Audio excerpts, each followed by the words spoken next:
Olá meus amigos, bem-vindos a mais uma edição do InfoStorm e o assunto de hoje são os Desert Boots americanos. Pesquisas superficiais indicam que o início do projeto data aí de 1989, só que se você for aprofundar mais, as botas de deserto já faziam parte do projeto M81 desde 1976, juntamente com o desenvolvimento do traje Shock Ship, assunto esse que a gente tratou aí numa videoaula e também no InfoStorm, que você vai acompanhar em cards seguidos aqui em cima. Naquela ocasião foram cogitados dois modelos muito semelhantes visualmente, infelizmente eu nunca tive contato com um de verdade, mas muito semelhantes com o primeiro padrão efetivo que foi entregue aí para a Guerra do Golfo. Eles eram feitos aí na cor tan, que seria o areia, e também na uma cor mais próxima do marrom.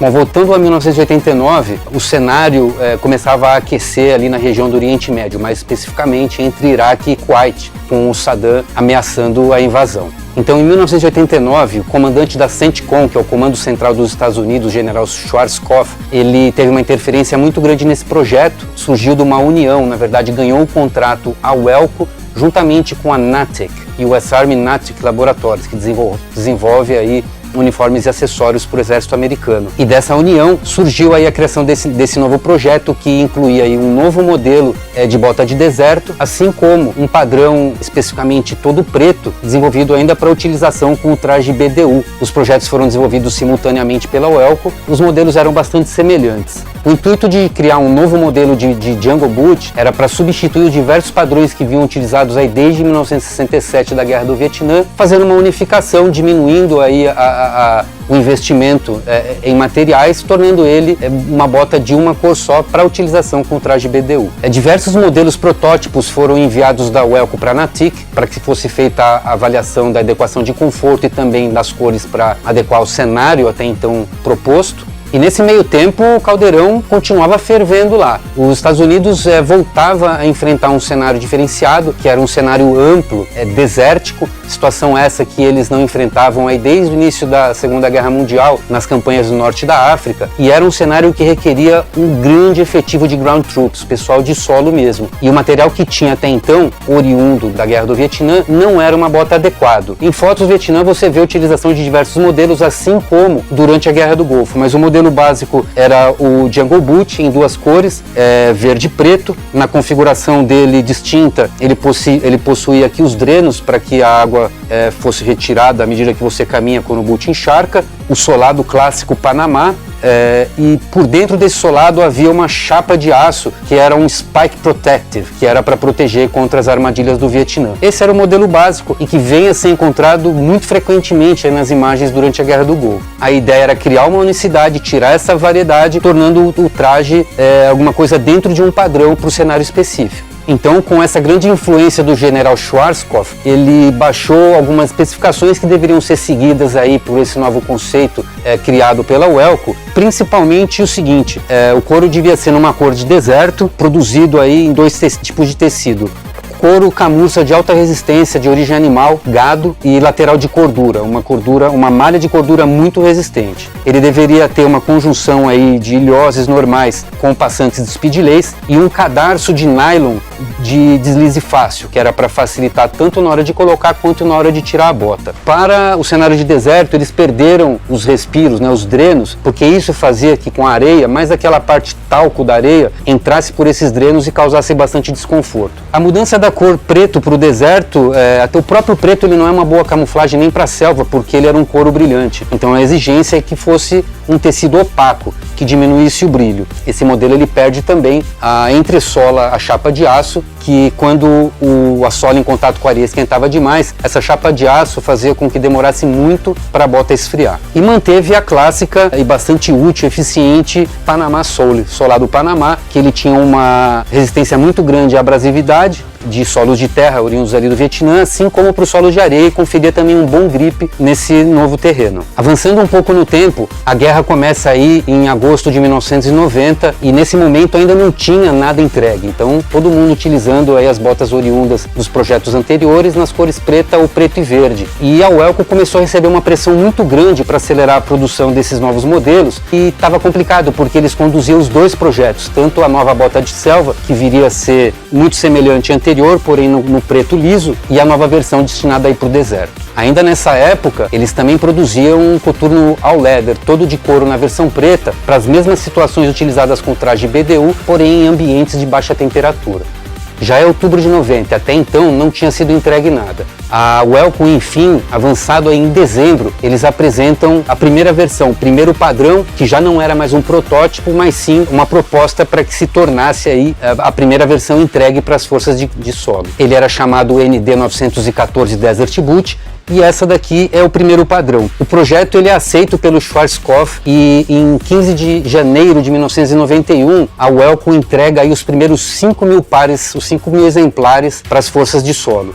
Número esse que representa num contrato, num cenário adequado, cerca de 0,5% a 1% do volume que se deveria produzir, que deve girar em torno de 250 a 500 mil unidades. O projeto era tão grande que após a entrega, o contrato ele foi distribuído para 4 marcas produzirem o projeto da Welcome. A própria Welcome, a Altama, a Belleville e a McCry. Lembrando que o projeto foi aceito com algumas ressalvas e a Welcome se comprometeu a ir melhorando e entregando de acordo com as novas especificações. Lançou-se então o segundo padrão, muito semelhante. Essa versão ela saiu com a sola mais clara e com a sola chocolate, e a principal diferença dele é que ele possuía aqui um reforço do cano mais largo e era feito no mesmo material em couro, ele deixou de ser em cordura. E a versão efetiva, ou seja, a final, terceiro padrão, ele passa a ter, mantém o solado Panamá na cor clara, mas de acordo com o cenário, e ele mantém a tira larga, porém ela volta a ser desenvolvida em cordura. A guerra terminou em fevereiro de 91, sei lá, cerca de um mês e meio após o primeiro lote ser entregue, e o contrato seguiu sendo produzido. Essas botas elas foram utilizadas aí provavelmente até o final dos anos 90, e elas foram vistas bastante em uso, por exemplo, nas operações na Somália em 93, juntamente com trajes DCU ou DBDU, e também ainda na Somália, numa operação bastante conhecida, até lembrada pelo amigo Elfo num dos vídeos recentes que a gente publicou, Operação Gothic Serpent, Serpente Gótica, onde integrantes aí do 75º Regimento de Rangers utilizavam esses modelos. Ao mesmo tempo, o novo modelo desenvolvido pela Welcome, que era o boot preto, ele permaneceu sendo produzido e utilizado pelos Estados Unidos em operações internas no país. Ele também era mandado para as bases na Europa e muito comum visto com as tropas de paz, pacificadores, em regiões como Sérvia e Bósnia, sempre acompanhado, lógico, do traje BDU. Entrando aí nos anos 2000, logo no início, 2001, o Corpo de Fuzileiros Navais é o primeiro a abandonar efetivamente os boots pretos. Eles já vinham aí com essa campanha do uniforme novo, o Marpat, selva e deserto, inicialmente utilizando as versões que eram ainda oriundas da Guerra do Golfo. Em seguida, a Belleville já vinha com um novo projeto que criava 2 versões, uma bota para temperatura quente e uma bota para ambientes úmidos ou frios. Seguindo essa tendência, um pouco mais para frente, o exército americano também entra num processo de reforma dos equipamentos, inserindo aí a partir de 2003 até 2006 o novo uniforme, que era o ACU, o CP digital. E eles passaram a utilizar o projeto da Belleville, que eram essas 2 versões. O nome do projeto é Army Combat Boots, o antigo era Desert Combat Boots. Essa nova versão em 2 modelos, basicamente o Temperate Weather, ele contava com um novo solado, ele tinha uma entressola em poliéter poliuretano, que é shock absorbing, absorve choque, né? E um solado de alta resistência, Vibram, pouco conhecido na época, não muito divulgado, mas já atendia aí poucos contratos desde a época do Vietnã. E passou a ser um solado novo, com alta resistência à abrasividade, alta resistência a escorregão em piso molhado ou óleo. O tecido, ele era 100% impermeável, pois ele contava com uma membrana Gore-Tex, respirava impermeável. Entre a membrana e a camada externa, também tinha uma camada de thermal insulation, que é um isolante térmico que garantia aí conforto para baixas temperaturas. A versão Hot Weather, numa configuração bastante semelhante do solado, ela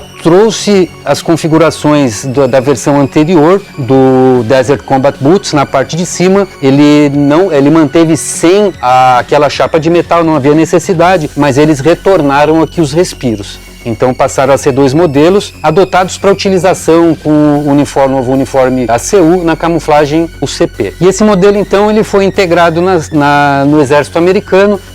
Os fuzileiros navais seguiram com as mesmas versões, porém na cor coiote, enquanto as outras forças ainda vinham da utilização em ambientes desérticos das versões anteriores, ou basicamente em serviço com os coturnos pretos, seja essa versão de Angle Boot ou os All Leather, que são todos de couro. Antes de que houvesse uma nova troca, uma nova tendência aí de reuniformização, a Welco, tentando trazer um novo projeto, criou um protótipo, desenvolveu aí alguns pares, chegou a colocar em linha e ele unificava os 2 modelos. Era muito semelhante com a versão Hot Weather, porém ele contava aí, se eu não me engano, com 4 peças avulsas para você fazer uma composição. Ele aguentava, se não me engano, até menos 80 graus, ele conferia desde o Hot Weather até uma temperatura de menos 80 graus centígrados, tá? Mas provavelmente desnecessário, custoso, volumoso, não foi para frente esse projeto.